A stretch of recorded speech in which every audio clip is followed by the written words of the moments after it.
out there, Akronites. Welcome once again to Around Akron with Blue Green. And yes, you guessed it. We got an amazing show ahead of us today. On this episode, I'm going to head to downtown Akron and learn all about those beautiful murals you see at Lock 3 and at Lock 4. Then I'm going to tour the Civic Theater and see its new paint job. Then I'm going to learn all about the night stage. Then to wrap up the show, I'm going to head over to the Rialto Theater on Kenmore Boulevard to learn about swing dancing. Now to kick this show off today, we're headed to downtown Akron to the Akron Civic Theater, where I'm going to meet with Howard Parr and learn all about the Grand Lobby or the arcade and its new paint job. Let's go see what the Akron Civic is all about. We did about a $9 million capital campaign. We were working on it leading into the pandemic, and we finished it during the pandemic. So from a timing standpoint, it was worked out okay because we were closed anyway, and we were able to then do this. This was part of that project. So we, in 2000 and 2002, we did about 2/3 of the building. That's what left that line because we didn't do the Grand Lobby or the arcade. And so in 2021, 20 and 21, during the pandemic, we actually finished this renovation and completely redid the lobby and the entry arcade.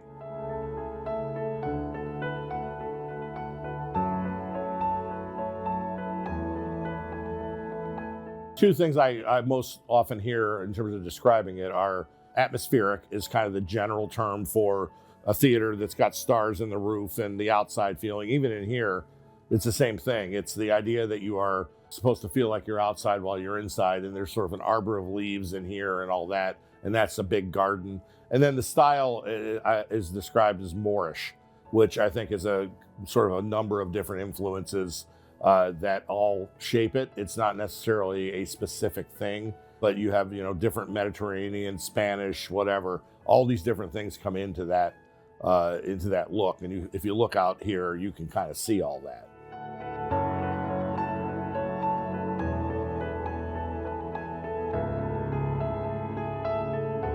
The company was Tamarius, which is based here. They're like the 10th largest commercial painting company in the country. And one of their specialties is restoration of everything. I mean, they've restored, buildings like this. They have restored planes. I mean, everything. So they were the company that did it. They did the original restoration of the rest of the building back in 2002. And then they came back. And so what happened was the entire room was scaffolded. And they were up there literally with a paintbrush. They cleaned everything down, then they put a primer coat on everything, and then they repainted everything back to the colors that it was in 1929. They were literally, most of this work was done individually by hand with a roller or a brush and some spraying, of the primers. But it was incredible. I mean, the amount of detail work, big deck. Then on top of the deck, there's a scaffolding with wheels on it. So they could go up on top of that and roll themselves around and paint, like the Sistine Chapel. I mean, they were up there painting the ceiling. So it was pretty crazy seeing it all. We have some, sort of social media footage of going up there, taking shots up close and all that. Was pretty cool watching it all happen.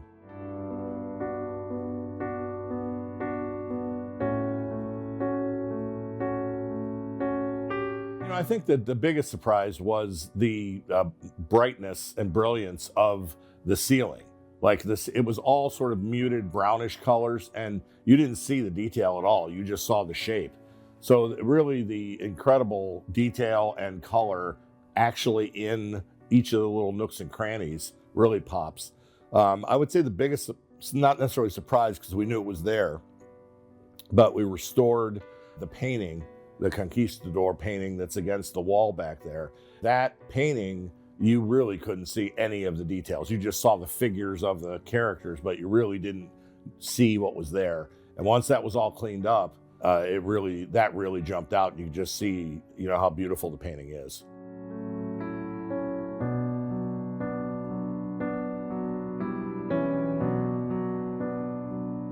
It really was never dirt. I mean, it was dirty, and they washed dirt off before they did the primer. But it really wasn't the dirt that was the color. It was actually painted in the 70s. It was painted the wrong color. So over the course of time, and we know this from the original restoration that we did in 2002, they actually took paint chips and looked at them under a microscope, and they would say, here's the original paint color, here's the color that was painted after that, then after that, then after that. So over the course of time, they kept painting the place, and they would paint it the wrong color. So the brownish color that we had out here, and it's sort of, when you think about it and look at it, it was all very monotone. I mean, like, they didn't really have different colors in different places. They just colored it one way, you know, which at the time I'm sure was what they had the resources to do. And so it was painted the wrong color. So the variance wasn't about wiping off dirt. It was about literally covering up paint that was the wrong color to begin with.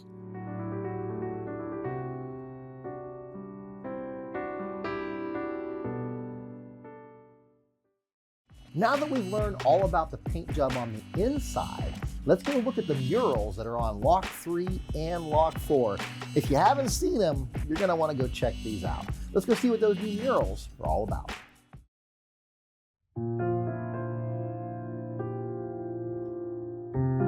Way back in the day, there used to be the O'Neill's parking deck.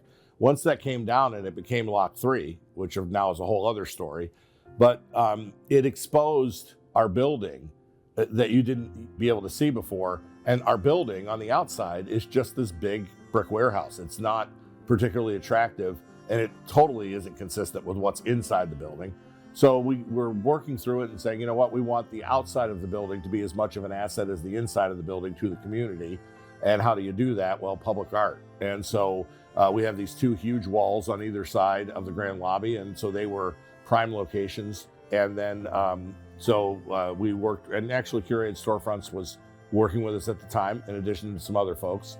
And so the one on the Lock 3 side is the artist, her name is Wheezy. She goes by Wheezy. And she is, I think she's based out of Detroit now, but she obviously does flowers and plant life. And so we wanted, as we were talking through all this, it was connected to the Civic Commons conversation. And the idea was that we were the gateway to the national park, that this area here, the Civic Gateway, was connected. And if you wanted to go into the park, you could go out onto the towpath and head up the towpath and into the national park. If you were coming out of the national park, coming down the towpath, you would enter downtown Akron through this Civic Gateway area where we are. So all the mural on the south side that faces Lock 3 is, those are all plants that are native to the Cuyahoga Valley National Park. And that was the concept there, was to do that.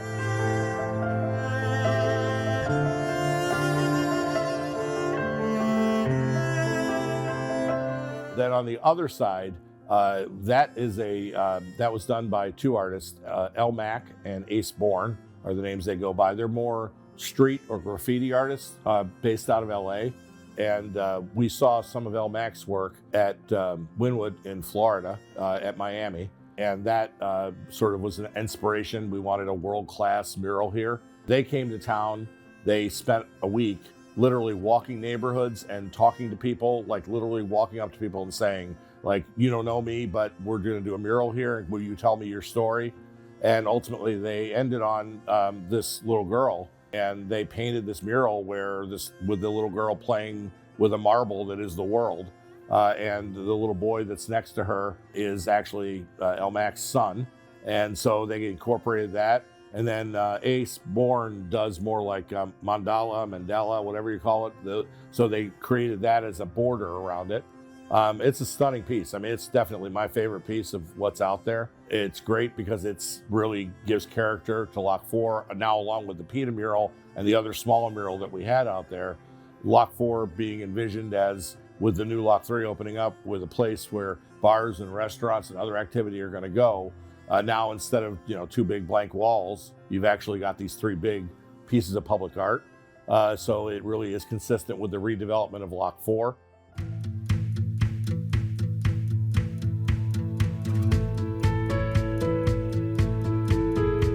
We also added this big screen video wall on the outside of the building facing south, above what we're now calling the PNC Plaza.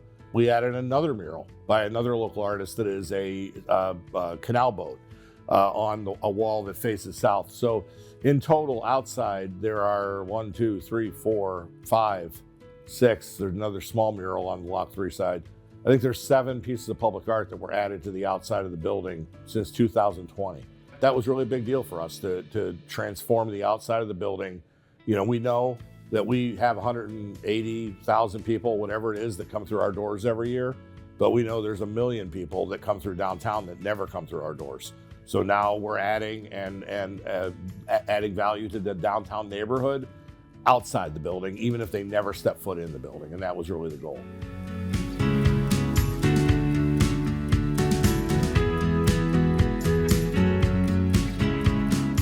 The third component, which we haven't actually done yet, is we have cameras throughout the building. We have one in the main auditorium, we have one in the night stage, one on Wild Oscars, one on the deck out there, and there's a sort of a port that we can add a camera out at Lot 3. But absolutely one of the plans, ultimately the third leg of that wall, is to broadcast live events that are happening on any of the stages. So a show that's happening inside the Civic in the night stage would be broadcast live outside while it's happening, without sound, but just to show that, hey, there's something going on. It enhances essentially the vibe of downtown. If you're seeing something happening, even if you can't hear it necessarily, you're seeing a rock band on stage or a dance performance or whatever it is. But that's really the third leg of what that was planned to be, and I hope this summer we'll begin to do it.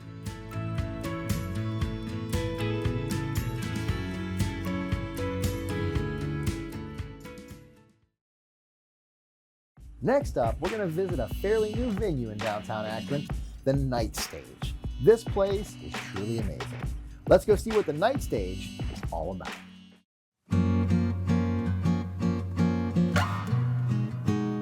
We were really very much integrated into the development of the Bowery project, which is restaurants. Crave is in there, and there's another one coming, and there's the History Center there, and then residential, which is, I think they're running at like 90% occupied or something like that. So it's really doing well. But in order to get that project done, there were many, many different pieces. And one of those pieces was for the Civic to get involved in the renovation of the Whitelaw building to turn it into a club space, basically. And so that became Night Stage. The Knight Foundation invested $4 million in the project. So that was the naming rights and the opportunity for them to name the building. And so we call it the Night Stage. It really has taken off. Our goal was every Friday and Saturday, 50 weeks a year. So essentially 100 events a year. Last year, I think we did somewhere in the range of 135 or 140. People love the room. You saw, I think, when you walked in, we had an event going on in there today. That's the police department doing their promotion ceremony. So it gets used for things like that. It's the home of our Millennial Theater Project and our Boom Theater. So that's about 40 theatrical productions a year through all of those. And then tons of local jazz, local rock, local tribute bands. I mean, just pretty much the other day, last week, we had Kofi B in there doing sort of what's become sort of an annual Valentine's show. We also did a guy named Dr. Scott Bond, who is has a podcast about serial killers. And he just gave us, it was sold out presentation on serial killers. And so it really gets used for just all sorts of different things. I think for me, the highlight of the room is physically. We have really modern lights and sound in there, which is very interesting because the sound and light system in the Night Stage is 20 years more advanced than the sound and light system that's in the main auditorium, which is just sort of ironic that the main room has a sound system and lighting system, that technology that is older, but hopefully something we'll be able to correct in the relative future. But the coolest thing about, I think, that room is that all of the around the walls we have images of Akron artists over the years, and they are all those photos, all those images are actually acoustic panels. So we needed to put acoustic panels in there because the room was too hot, and they said you can put whatever you want. They don't just have to be ugly brown panels. And so we decided, let's put images of Akron's most famous artists. And we were really, we thought it was really important to do it this way. And so, of course, you have Devo and Black Keys and Chrissy, but, you also see Rita Dove and others like, Howard Hewitt. And so people that are slightly less known. There was a group called Ruby and the Romantics that were from Akron, and they had hits in the late 50s, early 60s. Ruby is still alive. She's in her 80s, and so we have that group up there. So that's kind of cool. Jane Startzman, one of our event managers, but back in the day in the 60s, she was one of the founding ballerinas in Ohio Ballet. So we have a photo of her from the 60s up on there, which I just think is super cool. And then then we have some other ones that, like, you're not gonna, Michael Stanley is just like, if you're a person of a certain age, particularly if you're a woman of a certain age, then Michael has a bearing here in Akron, even though he wasn't from Akron. So Michael is up there. Joe Walsh is up there, same thing. And Todd Rundgren is up there, same thing. Like, those guys aren't from Akron, but Joe Walsh spent 25 minutes in Kent, so he's really one of us, and Todd just seems to come here so often, he's almost a house band. So all of those, there's some acts that are not actually from Akron, but most of the ones that are up on the wall are.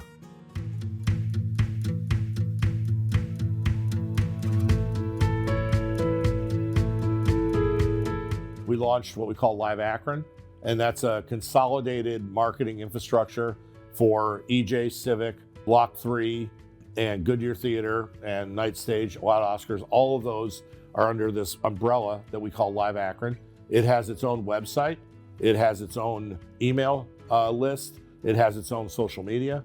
And so each of those venues also has their own, but in addition to whatever goes up and gets communicated through those venues, it's also on this Live Akron site. And so we are looking at how are we going to change that and grow that. But as we look at it, the entire thing, we have a digital prospecting and remarketing program that we use. We launched that in June, and we're approaching 10 million impressions from that digital campaign. We sent out more than 10 million emails in the last year. We have, whatever it is, 100,000 or so combined followers on all the social media. And then I think we're in the range of 5 or 6 million reach on social media, aside from those other things. And the point of bringing that all up is that is as much about selling a particular show that might be happening at any of the venues as it is about really branding Akron as a center for arts, entertainment, and culture, even if you never come to any of those venues. The fact is that we are putting out there a message on a constant basis, a positive message of positive things that are happening in Akron. It's not the building, it's not people in the building, but it does have a positive impact on our community because it does change the perception of what our community is.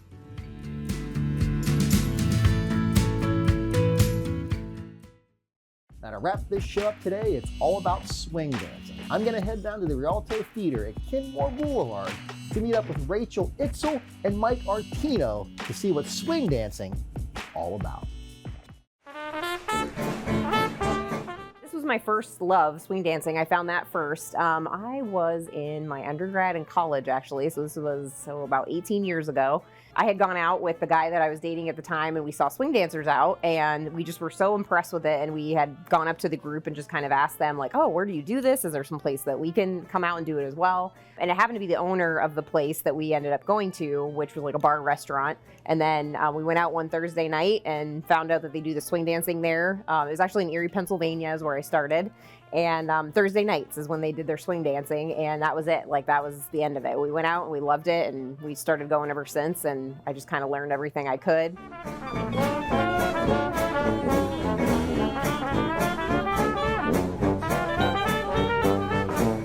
It kind of evolved from ballroom dancing, and then some friends from that invited me to a swing dance up in Cleveland, and I went, and I had a great time, and I loved the music. I kind of grew up with a lot of that music, being around my grandparents and stuff, and yeah, I just kind of got hooked on the scene, the music, the people. It was just a ton of fun. Everybody was super inviting and friendly, and so So I kind of started growing away from the ballroom dancing and more just into just doing swing dancing.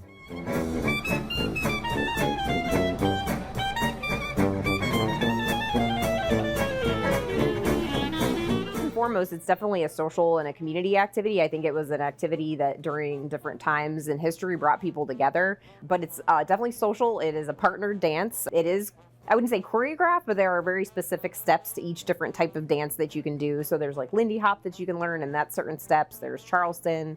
There's a 6-count East Coast dance you can learn. So they're all just basically different types of dance that you can learn, and it's partnered, and then it's also social. So not only do you go with a partner, but you can go out to a social dance floor, or I mean, I think at some point in history, people were dancing in, basements with each other, and you just sort of hung out with all your friends and you danced to records, and so I think it's evolved over the years from that. But yeah, it's very social. It's partnership. It's very exhibitionist almost, because you get very flashy if you can learn certain things. So it's also performance art as well. You can teach this, so it's very sought after, I believe, if people see someone do this well, like they want to learn how to do it.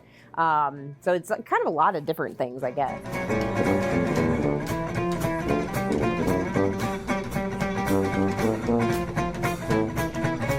I would say, well, we've all been there, because I was in my late 20s when I started dancing, and I hadn't danced since high school, So yeah, it was, we've all been there. And every time that we teach a lesson here at the Rialto Theater, we start from scratch. So if you have zero experience dancing at all, except just maybe bebopping around to a song in your car or something while you're driving, you'll be fine. And it's a very welcoming scene.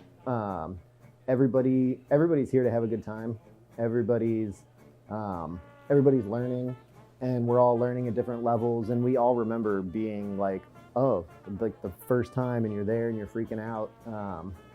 Yeah, and I'd say it's a laid back way to learn to dance here at the Rialto, because well, it's small groups. It's everybody ends up becoming friends with everybody. You see a lot of the same faces each time, and it's just it's a welcoming scene.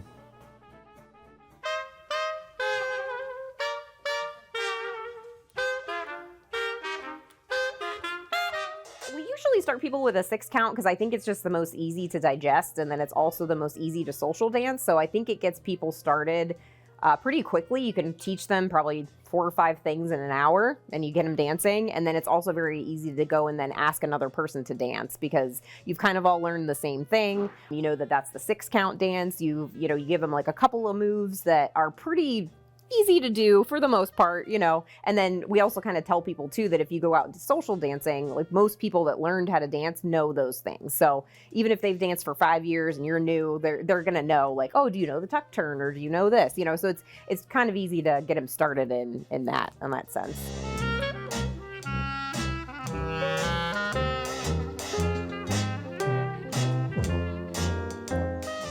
Well, I mean, like anything, it depends on the amount of time and energy you put into it. If you just come here and dance, two times a month and that's it, then you're gonna probably progress, a little slower than somebody who goes out and dances or finds somebody to practice with and dances 4 or 5 times a week. So like anything in life, I feel like you progress at the amount of effort you put into it. But just to get you out on the floor and get you going, we can do that in a very short time, like an hour, and you can enjoy the rest of the night. You can learn a couple moves, have the basic down. And then if you're really enjoying it, then yeah, I've seen people go from first class ever to 3-4 months later. I'm watching them and I'm like, wow, they look amazing out there.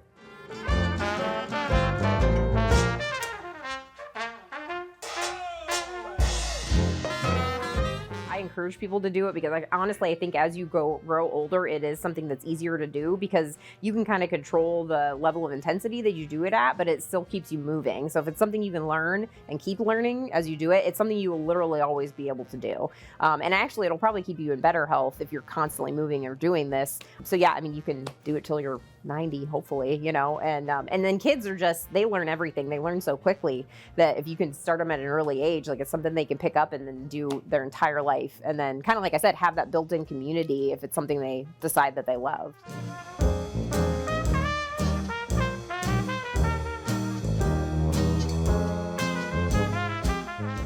If you're right on the fence and you're just curious, come check it out. I mean, it's a good time. It's relatively affordable here, and I think it's a really great atmosphere. It's a great entry into learning how to dance. Yeah.